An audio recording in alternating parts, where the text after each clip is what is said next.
Es un gusto saludar al licenciado. El tema que vamos a abordar sobre este tema es el realismo jurídico norteamericano. Me presento, mi nombre es Aarón Josué Herrera Vázquez, acompañado de mis compañeros Cristian Emanuel Velázquez Martínez y Cindy Stephanie Torres. Como primer punto tenemos la distribución de los tres expositores. Como tenemos de primer punto mi persona, se encargará del contexto histórico y el origen. Y como segundo expositor tenemos a mi compañero Cristian con los autores y referencias e ideas centrales. Y como último, pero no menos importante, mi compañera Cindy Torres, encargada de las críticas y aportes e influencias. El siguiente punto sería de que, ¿qué es el realismo jurídico norteamericano? El realismo jurídico norteamericano es una corriente del pensamiento jurídico surgida en los Estados Unidos durante la primera década del siglo XX, que cuestiona el formalismo y propone estudiar el derecho como realmente opera en la práctica. ¿Qué quiere decir esto? De que el derecho no solamente se trata de las leyes escritas, sino de que qué hacen los jueces para decidir qué se va a tomar en cuenta en los casos en concreto. En el contexto histórico tenemos de que en los Estados Unidos a fines del siglo XIX y primera mitad del siglo XX vive transformaciones profundas que cuestionan la idea de un derecho cerrado y autosuficiente. Como primer punto tenemos en 1880 que el formalismo clásico de Christian Landel impone el método del caso, que esto surge en las universidades de Harvard Business School, de que los estudiantes proponen analizar las situaciones empresariales y o casos reales para tomar la mejor decisión en cuenta. ¿Qué quiere decir esto? Que concibe que el derecho como una ciencia deductiva.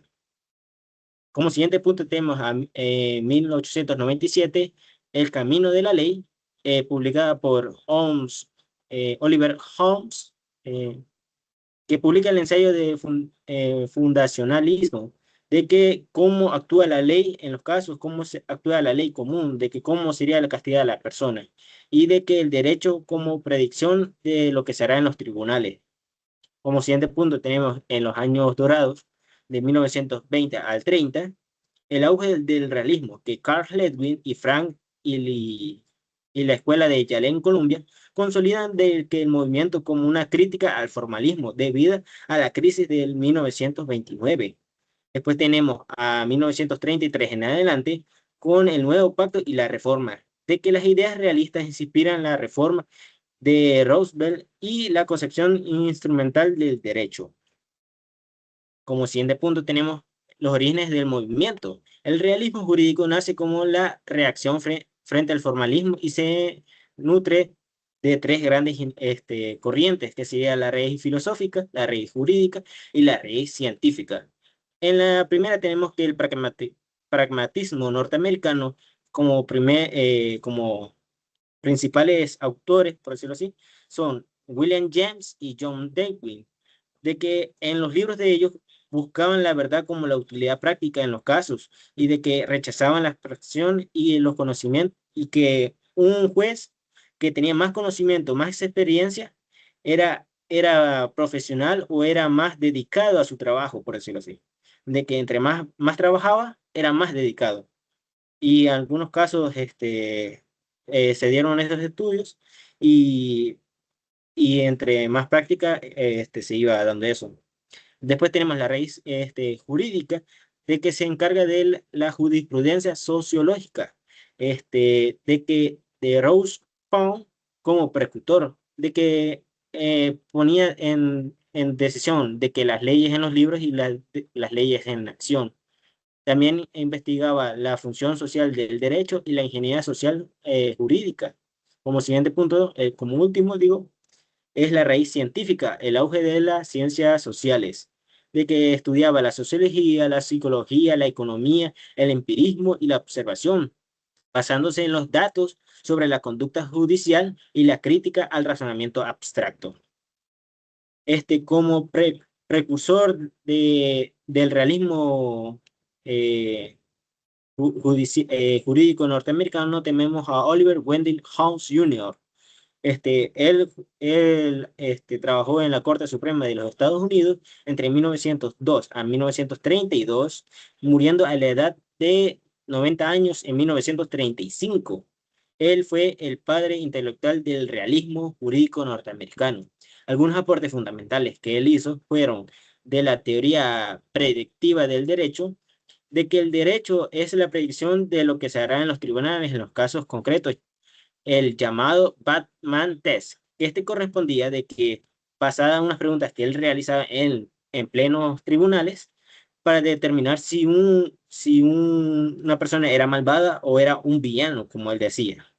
Después tenemos la crítica al ciclonismo jurídico, de que se trataba de la decisión judicial que no es un mero ejercicio lógico, sino que interviene en experiencias políticas y juicios de valor. Y en eso destacaba siempre con una frase era que la vida con la ley no solamente es de lógica, sino de experiencias. Una obra clave que él ha publicado son La Ley Común en 1881 y El Camino de la Ley en 1897. Textos fundamentales para el realismo jurídico norteamericano. Este, Le voy a dar la voz a mi compañero Cristian Velázquez Martínez para continuar con esta exposición. Muchas gracias, compañero. A continuación les hablaremos sobre el sistematizador del realismo, Carl Nickerson Jobelin. Fue un destacado jurista estadounidense, figura clave del realismo jurídico y profesor del derecho en Yale, Columbia y Chicago. Fue fundamental en la redacción del Código Comercial Uniforme, más conocido como el UCC, y reconocido por su enfoque sociológico funcionalista del derecho reconocido como Liebhobbs. Nació el 22 de mayo de 1893 en Washington y falleció el 13 de febrero de 1962 a sus 68 años en Chicago. Algunos de sus aportes fundamentales fueron The Browning Bush en 1930, que define el derecho como lo que los funcionarios hacen respecto a las disputas, enfoques conductual y empírico. El segundo Manifiesto Realista en 1931, junto con Frank, justifica los puntos comunes del movimiento, derecho como flujo, separación entre ser y deber ser. Y por último sería el Código Comercial Uniforme, que sería la aplicación práctica del realismo, redacta el Código Comercial Uniforme adoptado por casi todos los estados. Una de sus frases sería: las normas son importantes en la medida que nos ayudan a predecir lo que harán los jueces. Como segundo sería, como tercero sería Jerome Frank, con el realismo psicológico. Sus aportes fueron Love and the Modern Mean, que critica el mito de la certeza jurídica. La búsqueda de la seguridad absoluta es una ilusión infantil del derecho. El segundo sería el realismo de los derechos, Fact Scarcity. No solo las normas son inciertas, la determinación de los derechos en el juicio es la principal fuente de imprevisibilidad.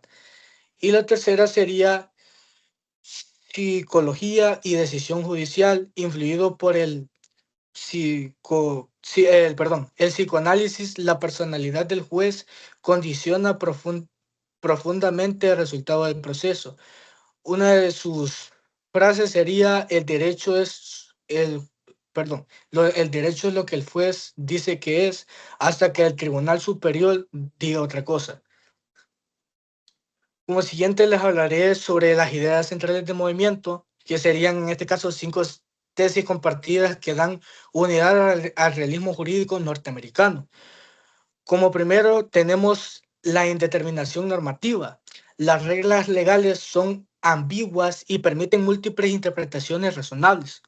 Número 2, centralidad del juez. El juez es el verdadero creador del derecho, decide casos concretos. Número 3, derecho como hecho social. No es un sistema lógico cerrado, sino un fenómeno empírico y observable. Número 4, distinción entre law in books and law in action. Hay una brecha entre el derecho escrito y el derecho efectivamente se explica en los tribunales.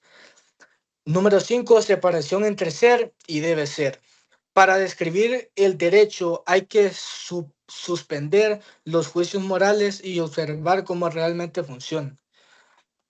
A continuación les mencionaré el método realista, que sería un enfoque empírico interdisciplinario y orientado a la práctica. Pasos del análisis realista serían: A. Observar la conducta judicial. Analizar fallos reales, no solo doctrinas abstractas. B. Identificar factores extrajurídicos, variables sociales, económicas, psicológicas y políticas que influyen en la decisión. C. Impredecir el comportamiento de los tribunales. Construir modelos útiles para abogados, jueces y legisladores. D. Reformar el derecho sobre evidencia. Proponer cambios legislativos basados en datos empíricos. Rasgos distintivos: empírico. Privilegia la observación de hechos sobre la deducción normativa. Interdisciplinario, dialoga con sociología, economía y psicología. Instrumental, el derecho es herramienta para alcanzar fines sociales. A continuación, le cedo la palabra a la compañera Cindy. Les voy a hablar acerca de las principales críticas. El realismo jurídico ha sido objeto de objeciones desde el iunaturalismo, el positivismo y la teoría analítica. Herbert Hart objeta reducir el derecho a predicciones, desconoce su carácter normativo y la perspectiva interna del operador. Hart sostiene en su obra que el derecho no es solo una amenaza de sanción o profecía de ella, sino un sistema de normas aceptadas como guía de conducta. Número 2. Indeterminación exagerada. No todos los casos son difíciles. En la mayoría, las reglas sí guían y limitan claramente su decisión judicial. La visión de esta indeterminación es exagerada. Se alinea con la idea de que el sistema judicial funciona principalmente a través de la aplicación de normas claras y la determinación de la excepción, no la regla. Número 3. Función entre ser y deber ser.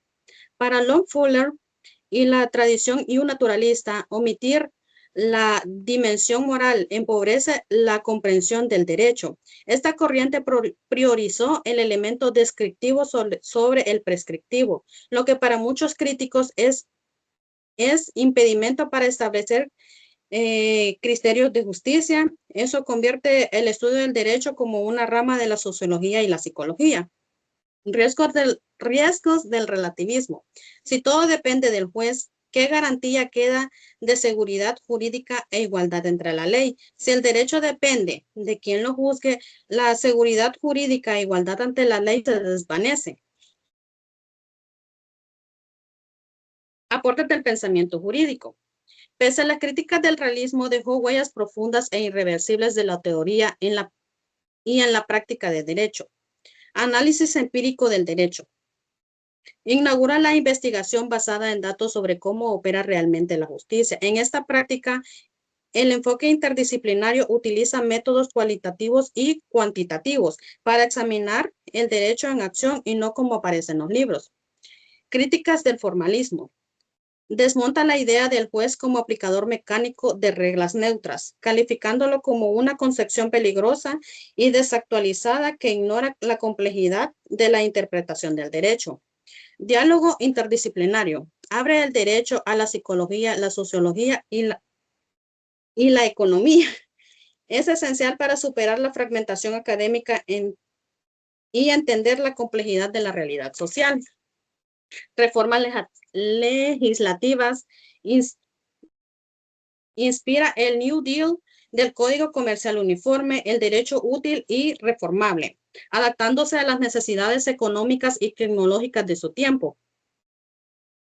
Influencias en el derecho contemporáneo. El realismo es la matriz en la que nacen varias de las grandes corrientes jurídicas en el siglo XX y XXI.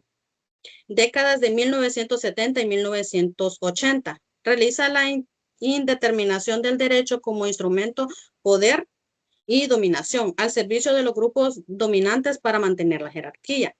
Chicago, 1960 en adelante. Posner y Calabresi, análisis económico aplicado a la decisión judicial. Figuras como Richard Posner y Guido Calabresi desarrollaron métodos para evaluar la eficiencia de las decisiones judiciales. Psicología judicial. Estudios empíricos sobre tribunales, sentencias y comportamientos jurídicos. A diferencia del análisis judicial, del análisis doctrinal tradicional, este enfoque investiga el derecho en acción para mejorar la precisión y equidad de las sentencias. Teoría de la argumentación, casos difíciles. Influyen en Dworkin, McCormick y Alexis en la discusión sobre la decisión judicial. Ellos buscan superar la discrecionalidad judicial absoluta del positivismo. Conclusión. El realismo jurídico norteamericano nos enseñó a mirar derecho como es antes de cómo debería ser. Y al hacerlo, transformó para siempre la manera en que pensamos al juez, las normas y las sentencias. Una mirada empírica del derecho inaugura el estudio del derecho a partir del derecho verificable y conducta judicial real. Una crítica fértil y formalismo rompe con la imagen del derecho como sistema lógico cerrado y autosuficiente. Un legado vivo y vigente inspira corrientes actuales como CLS, análisis económicos y estudios empíricos.